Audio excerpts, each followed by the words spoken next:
You have probably seen this product on shelves at local home improvement stores, Roundup, the herbicide weed killer. But what you may not know is that an active ingredient previously used in the industrial version of the product, called glyphosate, is a known carcinogen. Studies have shown that exposure to the chemical comes with a higher risk of developing cancer. Local 5's Megan McPherson joins us now with more on how Iowans have been impacted by this product.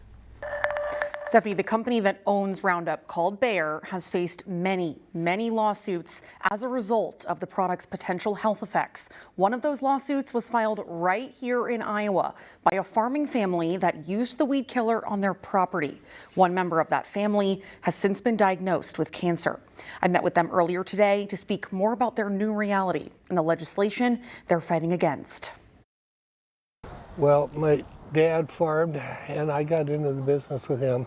Iowa farmer Jim Huberger has worked on his family's farm just north of Sheffield since he was a teenager. Part of his regular maintenance routine was Roundup weed killer. We use Roundup because it was a very good product for killing weeds, burning everything down. We used it in a lot of areas. We had 400 acres of soybeans. But in 2022, after moving to Mason City, Jim was diagnosed with non-Hodgkin's lymphoma, the same cancer his father had years prior.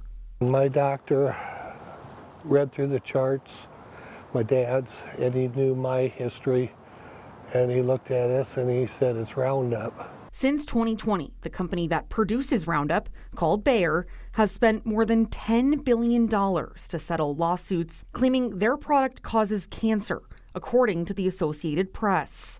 We're currently in a lawsuit with them. But new legislation moving through the Iowa State Senate would make it more difficult for Iowans to sue pesticide companies over health problems caused by their products, meaning that manufacturers would not be held liable since the product is approved by the EPA and has a federally approved warning label. In a statement to Local 5, Bayer said the company supports the legislation and that money invested in litigation costs could otherwise be invested into research and development. The Hubergers want the company to do more. Companies that are making these big bucks have to prove that, they have to say that this is dangerous. Can't get away with putting things out that are dangerous for people.